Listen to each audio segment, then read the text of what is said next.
Hi దోస్తులు, అందరికీ నమస్కారం.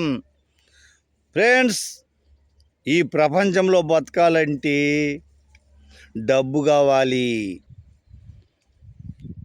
డబ్బు కావాలంటే కష్టపడాలి.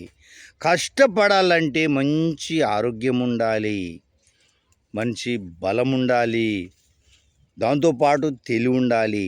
కష్టపడ్డవాడు ఎప్పుడూ డెవలప్ కాడు, వాడు శ్రమజీవిగానే జీవిస్తాడు. తెలివితోటి బతికిన వాడే ధనవంతుడవుతాడు, డబ్బు సంపాదిస్తాడు, 10 మంది లేబర్లను పెట్టుకుంటాడు. అదే నువ్వు కష్టపడ్డావు అనుకో, మొండిగా పొద్దున్నుంచి సాయంకాలం రాయి కొట్టినట్టు రాళ్ళు కొడతారు చూసినావా, వాళ్ళు పొద్దున్నుంచి సాయంకాలం వరకు కష్టపడతారు. వాళ్ళు నిజమైన కష్టం అంటే వాళ్ళది. వాళ్ళు ఎట్లా కష్టారు, వెండనక వాననక పాపము చాలా కష్టపడతారు. అది కష్టం అంటే. కానీ అట్లా కష్టపడ్డప్పుడు నువ్వు డెవలప్ కావు.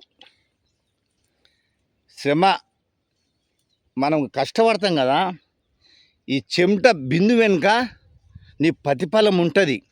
కానీ నాడు అదేగా జీవితాంతం అంతే. అదే నువ్వు అంచలంచలు ఎదగాలంటే ఈ మైండ్ను ఉపయోగించాలి. మైండ్ను ఉపయోగిస్తే ఎన్నో పనులు ఉంటాయి. హాయిగా కూర్చొని కూడా సంపాదిస్తారు తెలివి ఉంటే చాలు. కష్టపడినంత మాత్రం నువ్వు చెమట ఇట్లా ఉడబోసినంత మాత్రం నువ్వు ధనవంతు నువ్వు కూలు అనిగానే ఉంటావు. అదే దిమాగులాడంచు అంచెలు అంచెలు ఎదుగుతావు. కొందరు సినిమాల డైరెక్టర్లు ఏం చేస్తారు తెలుసా, ఒక కథ రాస్తారు. ఆ కథకు ఏం చేస్తారంటే ఒక హీరోని సెట్ చేస్తారు. ఎలాంటి హీరో పెడితే సినిమా మంచిగా నడుస్తుంది అని ఆలోచించుకుంటాడు. మహేష్ బాబు లాంటి వాడిని పెడతారు.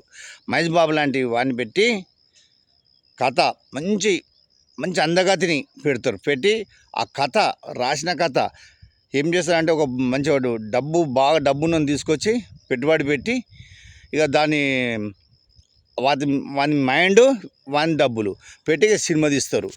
ఇక మనలాంటి ఎగవాడు చూస్తారు ఈ సినిమాలు, అవునా కదా.